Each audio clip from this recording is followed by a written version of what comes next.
I'm Derek. And I'm Noah. And you're listening to A Bite of, where we take our current favorite pop culture obsession and enjoy it one nibble at a time. That rolled right into a British accent. Right?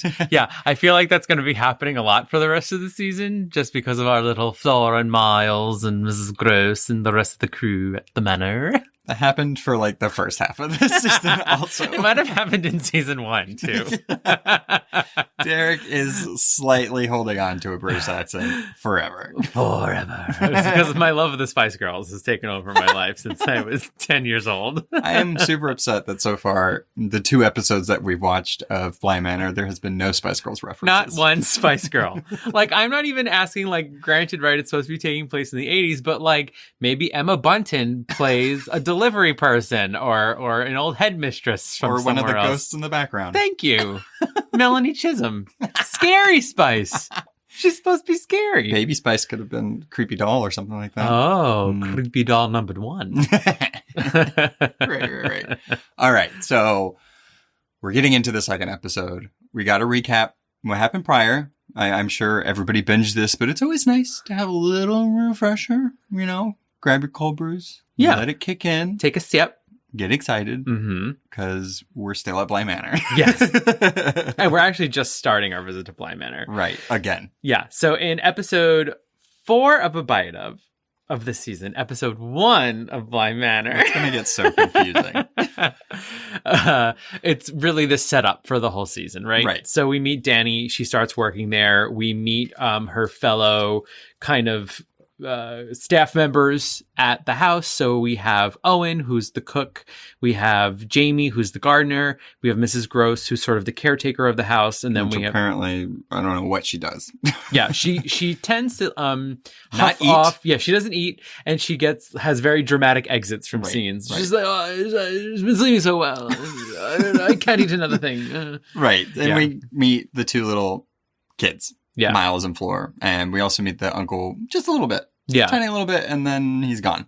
yeah. Mm-hmm. He gives her the job, and then that's it. Mm-hmm. He wants nothing to do with him. We find out that Flora has these little talismans everywhere Mhm. to protect people, and Miles is a little weird going back and forth between calling her Dani or Miss Clayton, Yeah, and she sees PQ on the terrace. that's right. Mm-hmm. And then there's the whole thing. She gets locked in the closet, and thus ends the episode with her marching out of the house, following the muddy footprints. Right.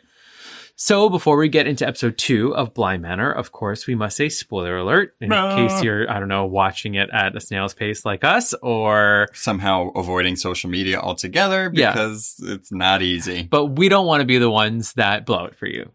Right. So Fair. if you keep listening, it's not our fault. Yeah. Sorry about it. So now let us take a bite of The Haunting of Bly Manor, episode 2, The Pupil. The Pupil. Pupus. So this one picks up pretty much right where the last one ended. And it's funny because it seems, so you see Miss Gross cleaning up the footprints, the muddy footprints, and Dani ain't having it. But it's also weird that Miss Gross is like, this happens like every now and then. Yes. Cool, guys. Right. So that's sort of like what the narrator, Carla Cugino, Mhm. that's what she's saying. So she's narrating the opening scene, and she's like, Mrs. Gross has done this week after, like, every couple of weeks. There's Mhm. just muddy footprints, and they just kind of clean it up, and that's it. But Dani, who just got locked in a closet, is pretty pissed. So yeah, and then sees the 2 kids staring at her outside, like, what are you looking at, girl? Yeah.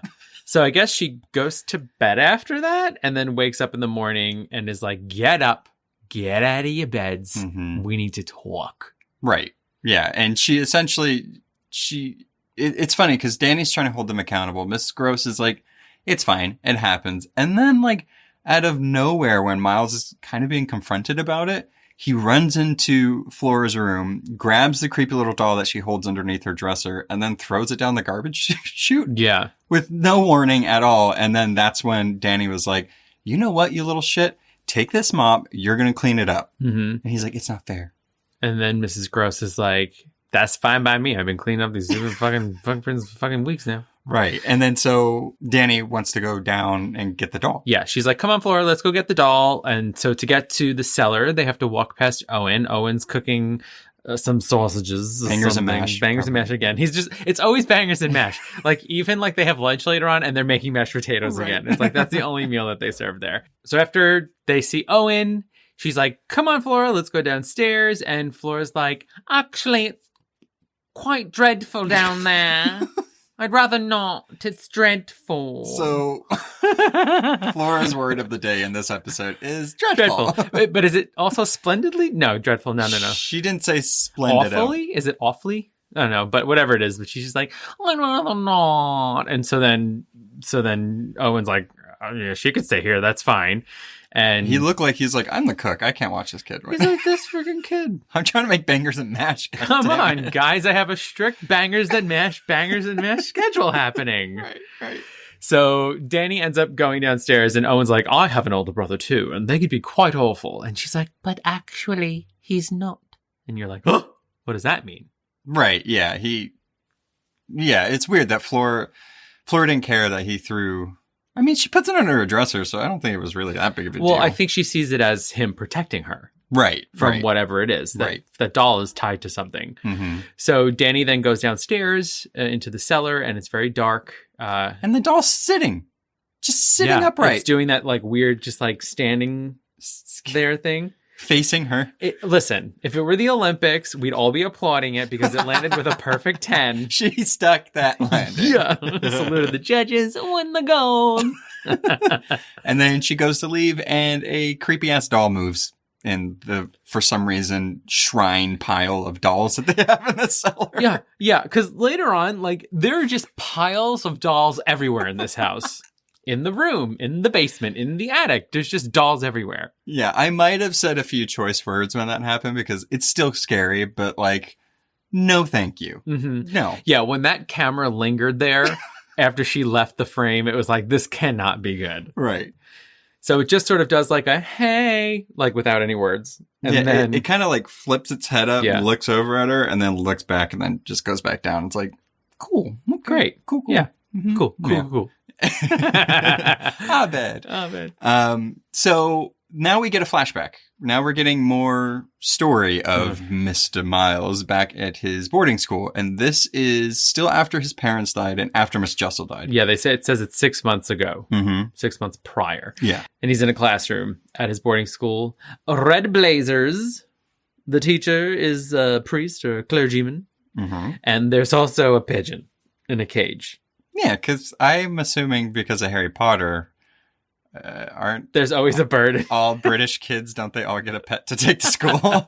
Like Hedwigs and, right. You know, I don't know much about British boarding schools, but what I do know is that there's always an aviary somewhere.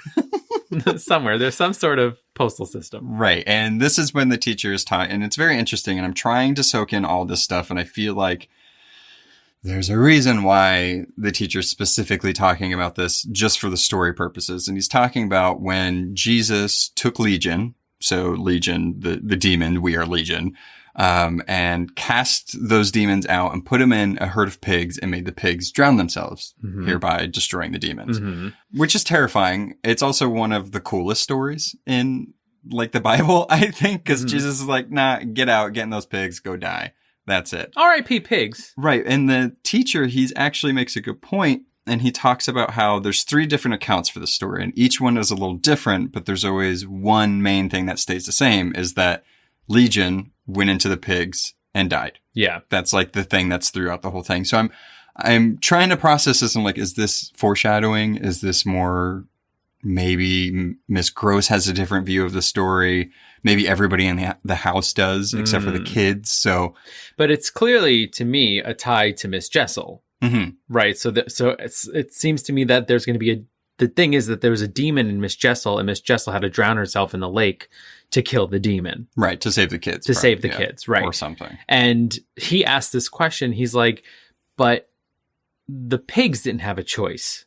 Right. He's like, because the teacher's like, everyone has a choice whether or not they'll do good or do evil, or accept good or accept evil. He's like, but in this situation, the pigs didn't have a choice. That's not fair.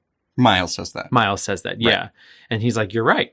But, you know, I think this might not be this scene, but later on, he's like, but there are innocents in this world, animals, and those that have yet to be born Right. Or those are the true innocents. Those are the true innocents. Right. I mean, I know some animals that are assholes, and I don't believe that, but it's fine. It's fine. They chose the devil. Right. They chose to be a little shit and rip up my carpet. Okay. Totally. Speaking of little shits, Miles is out on recess with his friend, blonde kid. I think his name's Cooper. Last name's Cooper. They say it later. Yeah. And I couldn't hear if it was Hooper or Cooper or Tooper or something with an ooh in it. I was sticking with blonde kid. Yeah, blonde kid number 2. Blonde kid number 2, exactly. As he is in the credits. They're climbing a tree. Mm-hmm. And Miles keeps going higher and higher and higher, and the bell is ringing for recess to be over. And this kid is climbing on fresh moss on a branch in like loafers. And spring, so that's like, it's slippery. Yeah, it's slippery. So he finally gets to this highest point, and the teacher comes out and he's like, one grave. And he... And then Miles throws himself off the tree. He has this moment where he kind of like glazes over, and then he's just like, bye-bye. Whee! Done. And then we see him that night with his arm in a sling. And then the cool little bunkmate that he has, he's like, here, you take the bottom bunk. I'll do the top because you can't climb up because he's a little arm in a sling. It's Blonde Boy. Yeah. And then the next moment... He's in a fight with the same kid and puts him in a chokehold and almost makes him pass out. Yeah. And the father, the teacher that we saw earlier with the pet, he's like, did he like say something bad to you? Did he start the fight? Nothing. Nope. No reason. Nope. Miles was just like, you know what? Fuck this kid. He's too nice. Rude. Yeah. But we keep getting these weird moments. And in that same moment, when he's talking to the father this time, he's talking about how, the pigs were innocent. So like, did the pigs ask for permission? So then that wasn't fair. So it's weird that he's so fixated on this. And then he mentions something about, I was trying to find the right key. Right. Yeah, he says... Apparently not the one to let Dani out. Hello. He was like, he was stuck. Liar. Yeah, because he says like falling from the tree wasn't the right key. Mm-hmm. Right? And then like choking the kid wasn't the right key. Mm-hmm. So then we see the father, I guess, cleaning up after mass, and he hears the door creak in the chapel at the school, and he comes out and he doesn't see anything, but as he's turning around to go back, we see in the background Miles like skittering behind some pews. Yeah, little shit. So then he hears another noise, he goes back out, and on the altar is poor Pidge the pigeon from the classroom with his neck broken, bent neck ladying right there in the middle of the church. Poor Nell. Yeah. So then he knows Miles, again, did some righteous shit. Yeah, I mean, it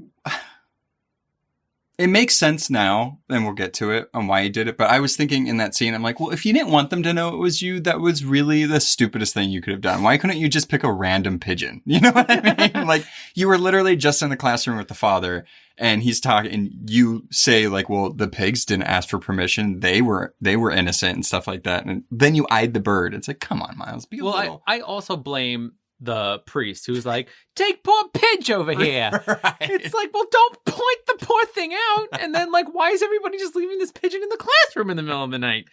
As soon as I saw that pigeon in that scene, I knew it was over. I mean, yeah, and another thing with British schools and birds is they all don't make it. I mean, poor Hedwig, Don't. 7 years that poor bird made it through. And in a freaking, I don't know, whatever it was, flying motorcycle fight in the sky or whatever, she gets zorped. So dumb. Yeah. Okay, anyway, sorry. So there was one thing that we forgot to mention, and right when school starts again, he gets a letter from his sister, and the father wanted to point out, was like, oh, people usually don't get letters the first day. You must be lucky. That comes into play later. This next scene is a meeting with the headmaster and the father and two other silent priests just standing in the corner. And they're pretty much like, look, dude, like, you threw yourself off a tree. 1. You chokehold that poor little boy. 2. And you killed a bird. 3rd strike. Right. They're like, we just need you to apologize because we understand, your parents died. Your umpire died as well. So let's just apologize and move forward. And then this little shit. I did have to do like a little dab moment whenever he did it though, because Miles is like, I'm sorry. And you see all the people like, okay, finally. He's like, I'm sorry I didn't do worse. Cut open that bird, spread its insides out. And I'm like, dang, Miles. They were like, okay, just like lightly disturbed, maybe still upset about the loss of his parents, straight to sociopath. Right. Yeah. And then he was just like the one father, the teacher was like, goodbye. He's like, that's it. Get his uncle on the phone. We are done. Dunzo. And then and then like Miles is like sitting on a pew, like outside the office or a bench outside the office. And the father comes out and we hear the narrator say, well, that's what got him expelled. And then he says to the father, like, I found your key.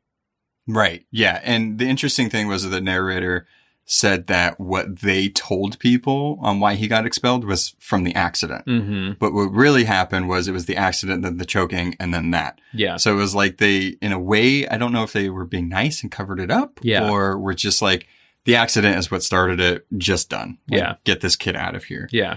Then back to present day. Oh. Well, no. Yeah. Yeah. The letter. So the letter, turns out it was left behind, and poor little blonde boy that got, was super nice, got chokehold and everything. He's like, I'm taking my bottom bunk back. Right. He takes his bottom bunk back, and underneath the pillow is a letter from Flora. And he opens it up, and it has "come home" on it, which is the same. It's a callback to the first season because the wallpaper that got taken off in the house. Oh, that's right. The same exact writing. Come home, Nell. Yeah. Oh, no. Yeah. I just got the gels. And so, it's not clear. It looks like maybe Miss Jessel in the background, Flora and Miles. Yeah, and Miles is sort of happy, but Flora has big tears coming from her eyes. And then there's a figure. It's hard to point out because we haven't seen Miss Jessel yet in the show. And there's a figure in the background. Yeah. And so then you find out, so Miles was being bad and just kept upping the ante to get sent back home to go back to his sister. Right. He wanted to protect Flora. But like... And so did you have that's to kill a bird. I agreed. Agreed. Bird violence is no joke. Just slap the father across the face or something. That would have been better. Right. Yes, righteousness. Right across the face. So that's why Flora was like, he's actually not that bad of a brother because he came home and he's trying to protect me. But super sweet. But I mean, like, still acted like a real creep. Grossness. Hate him. Oh, he gets worse. Yeah, he gets worse. We're not done with him. No. So back in present day, part of their punishments is that they have to clean their rooms, right? So she goes into the room and Miles has like completely cleaned his room, although he still has his Bible from his boarding school. And he's like, well, you're going to have to teach your sister how to clean her room. And then she goes downstairs and that's when we see Mrs. Gross and Owen sitting at the kitchen table. And Mrs. Gross is completely she's engrossed in her own world. Ding. Ding. And she's staring at, the wall and she notices in the tiles up near the ceiling in the kitchen, there's cracks. And she is like kind of brought out of it by either Owen or Dani. And she seems fixated on it for some reason. Yeah. And she snaps out of it. And then Dani's like, okay, well, I'm going to go get the kids because they got more chores to do. Yeah. Get them. Get them. So she goes upstairs and actually finds Flora in her room. And Flora is going through Dani's suitcase. Yeah. And she's like, Flora's like, oh, I cleaned everything for you. And I put everything away for you in your dresser. And also I found these glasses. Dun, dun, dun. And that sends Dani off. She just takes the glasses, puts them on it looks like she doesn't want to touch them. And she puts them on the nightstand and then goes outside and starts having a real panic attack. Yeah. Also, though, if you're going to have a panic attack at your new place of work on the second day, you do not go out the front door and hide behind the first bush that's right there. Right outside the front door. Right outside the front door. She's like, and then Jamie comes. Right. The gardener. Calms her down. Yeah. And she calms her down. She's like, I know these kids are the worst. She's like, when I'm dealing with my flowers, if there's one I don't like, I just kill it. Yeah. She's like, so kids, exactly. You don't like one of them? Go on. Same thing. Right. Same thing. So then we cut to them in the garden and Mrs. Gross and Jamie are kicked back, hanging out at a garden table while Dani is making the kids weed in the garden. Yeah. And they're starting to talk about Dani. She's like, do you like her? What's your feeling with her?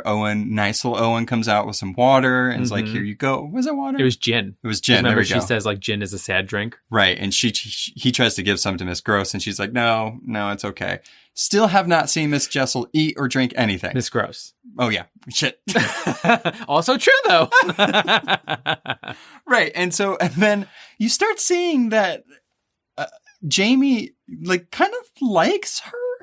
Like, she seems very, like, I kind of like this Dani girl. Like, I can't figure her out. She's super pretty. Like, ooh, Owen, do you like her? Yeah. And then Owen's like, no, Miss Gross, I only have eyes for you. And it's like, Winko, winko, winko. Wowie, and they say, like, something like, on a scale of 0 to American. What do you think of her? And they're like, American. Right. I mean, Americans anywhere are too American. Yeah. Yeah. I mean, and can I just say the pants that they have Dani in are just the worst 80s pants I've ever seen. They're they're cute. They're like mom jeans. They're awful. Yeah, they're a little high. Yeah. They're high and like balloony at the top. She looks cute though. So Jamie takes out a cigarette, lights it up, and they're just loving this moment of the kids doing all the work, because basically before Dani got there, everybody just babied the crap out of him. Right. Yeah. And then so cut a little bit and they're making dinner again. Yeah. And Mrs. Gross had asked Jamie, can you fix the crack in the kitchen? Right. Yeah. She was like, can you fix the crack that's above the chimney or whatever? I don't know. She said, whatever the British equivalent of that is. Yeah. Yeah. And then they're making dinner again. Again, mash. Dani's mash. Making mash. Like, Dani is really mashing that mash. She's mashing the crap out of him. And little Miles comes in. He's like, Miss Clayton, can I speak to you for a second? Real weird. Yeah. He's speaking differently, and I don't know why. Yeah. And so she's like, yeah, okay, fine. And then that's when the phone rings again, and Flora answers it. Nobody's on the line. Owen's like, hello. Nobody's there. Yeah. Weird. Don't understand it. Yeah. Then she goes to talk to Miles, who's moonwalking down the hallway. Yeah, he's away from facing her, but walking backwards with something behind his back. And I don't care if you think this kid is cool or whatever. I'm like, show me your hands, kid. Like, what are you doing? Yeah. Yeah. And he presents flowers and he's like, I just wanted to apologize for everything I've done, from, being a little shit and locking you in to the muddy footprints and all of that. And he has the flowers. Then he tells her to come here and whispers in her ear, oh, Flora's just missing Miss Jessel so much. That's why we play the games, darling. And puts her hair behind her ear. Yeah. It's so weird. And he says something specific about, playing games with children. He's talking about children, as if he isn't one. Yeah. I don't like it. Yeah. And he also had a very weird moment where he called Jamie darling too. Mm-hmm. And she was just like, darling, ew, gross. And so he has these moments where he's sort of like this protective brother, and then he turns into this gross old man that's sort of like a womanizer, and he just makes you feel disgusting. Mm-hmm.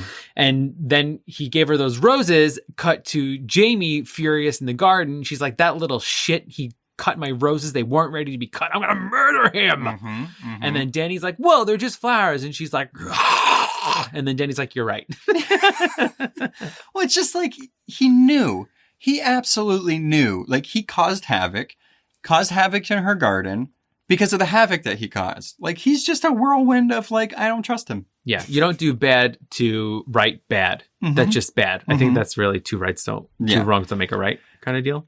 Yeah, I think so. And there's at some point, and I don't remember exactly when it happens, because the next few moments that we're going to talk about, which is the end of the episode, Jamie goes to look for the crack to whatever. It's not there. Yeah. There's no crack there anymore. So. What's that, Mrs. Gross? Yeah, Miss Gross isn't all there, maybe? Yeah. Or she's seeing things. I don't know. Mm-hmm. I don't know.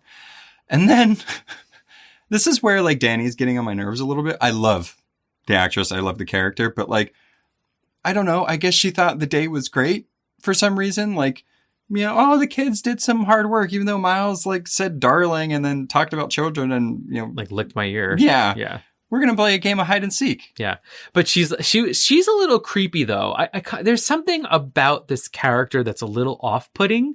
So she walks in and she's like, it was a great day. She's like, I have a surprise for the kids. You want to play, Mrs. Gross? And okay, well, she didn't look like she that. She did. She had that creepy eye and that smile when she shows all of her teeth, which is very reminiscent of when she's creepy from the first season. And then Mrs. Gross again scratches her head and she's like, oh, no, well, I haven't been sleeping well. I'm just going to go to bed. And she's like, all right. So then she goes upstairs and she sees if the kids are ready. And she's like, what do you want to play? And then somehow Flora's plays right into her. It felt like a weird plan. She's like, right. She asked what game do you guys want to play? And Flora looks at the creepy little doll underneath her dresser and she's like, hide and seek. And Miles is like, okay. Yeah. And so this might just be me, but if I'm playing hide and seek in a manor, I want to set some parameters on where people are allowed to go. Oh, you mean that the West Wing is completely not off limits? Right. And also, it's huge. Like, Yeah. say, like, we're staying on this floor. Mm-hmm. So, and they also shut all of the lights off. Yeah, not okay. Not okay. I also like how Flora makes it a point to be like, oh, we're not going to be out of rooms long, right? We can't be around at night that late. Cool. And Dani just, it's fine. Ignore it, even though all of the things you've seen so far. Mhm. So then cut to Dani looking for the kids. And, you see a couple creepy, that like beak ghost a couple times, or a person. I don't know if it's a ghost. Maybe it's just some random stranger staying in the house, squatting. I don't know. It's big enough. And where does she go first? She goes right to the forbidden wing because she's like, well, I can't find kids here. And she hears music. Right. Coming Yes. from As there. she's there, she sees a picture of the uncle and the parents and Miles and Flora, and then music starts playing. Mm-hmm. And what led her up there was like an apparition or something, maybe of Miss Jessel. Yeah. I'm assuming it's her. Couldn't really see it, but that's what like drew Dani to go that way, Mm-hmm. which is really interesting. Mhm. And little Flora's like hiding in like an attic or something. Yeah, like behind a trunk. Mm-hmm. And so as this music starts playing, which I'm wondering if it's the same tune that Flora was singing at the lake when Dani first meets her. Pretty sure. So that draws Dani, I think it's back into the parents' room again. And the box is the jewelry box. It's not like it fell because it's just like nicely opened on the floor with all the jewelry still intact. And there's a little ballerina spinning. And as Dani gets down on her knees, she takes a picture out. And the picture is like a Polaroid selfie of Miss Jessel and PQ. Mm-hmm. And as the music is playing, it cuts to Flora in the attic, who's also humming along. And behind her, something else starts humming. Uh-huh. It's not humming. That's like It's- gargling, not being able to hum, and they could not carry a tune. And it's some like faceless, eyeless, Voldemort nasty creation looking thing. It's like another giant doll. Right. And then Flora's like, shut up. We're playing hide and seek. Yeah, I'm singing. Yeah, here. also, this is a solo. Right. Okay, if I wanted it to be a group number, I'd get my brother. Right. So I have no fucking idea who or what or why that was there. Yeah. Because this is really the first moment you're also saying like, okay, so Flora knows that this stuff is around, obviously, I guess because she's putting the talismans around. Mm-hmm. But this is the first time you're seeing the kid or Flora interacting with the ghosts or whatever The is beings there. in the Right. house. Cut back to Dani, looking at the picture, looking at the box. Who sneaks up behind her? Miles. And starts choking her out. Chokes her out. The same sleeper hold he put Blonde Boy in at the school. Yeah, and she's like, let up. And he's like, I'm going to count to 10 and then it's your time to turn to hide. And then he runs off, stomping around. Like, that's not how you run in the house, by the way. No. Too heavy-footed. She puts all the lights on. Mm-hmm. Thankfully. And she's like, Ollie, Ollie, oxen free. And like her voice cracks and it feels like really natural. And she's nervous. Mm-hmm. And she gets into sort of like the main living room. And things start getting creepy. Because there, in the window, Oh my God, why are you doing it like is a that? breeze. And she turns around to see the view of the one and only PQ. Okay. We get a turn of the screw moment. Yep. And like the exact thing from the books. She sees out of the window, PQ's there. Mhm. And like, not just like staring, but like staring. Like, Mhm. mwahaha, staring. Grabs a fire poker, runs outside. Of course he's gone. Why wouldn't he be? Then she looks back in the window because Miles is like, Dani, I don't feel good. And then faints. Mhm. And then Miss Gross comes out of nowhere. And then Dani comes back in and she's like, I saw the man that I saw on the balcony. He was outside the door. And she's like, I'll go lock the doors and I'll go call the police. What? And then Miles sits up and they're kind of like doting on him, making sure he's okay. And he locks eyes with the guise of PQ in the window once again. Still staring creepily. Yep. Also, how do neither of them see him again? Come on. Lots of doting. Like their heads are behind his back. They're like, make sure his spine is okay or something like that. Right. Yeah, and that's where episode 2 ends. Mm-hmm. So good old creepy moments at the end kind of built up there. We were in the Miles files for a while, seeing his backstory. But it still doesn't explain why he's acting so horribly at the house. Mm-hmm. So, yeah, there's like a few questions I have, like especially going forward with this. It's like, what's going on with the phone? It keeps ringing and nobody's on the other line. Mm-hmm. And then, like, is there a correlation between when Miles calls Dani and when he calls her Mrs. or not Mrs. Gross, Mrs. What's her last name? Something with a C. Clayton. Yeah. Everybody in this show has like 3 different names they go by. And so I guess we'll see. But I think you make a good point that there's a difference between him when he's the boy and when he's whatever else is happening. Mm-hmm. So that is A Bite of Bly Manor, episode 2. And again, some good creepy stuff happening with lots of questions left unanswered. Shall we move into our segment? Duh. It's the one and only Creepy Kids.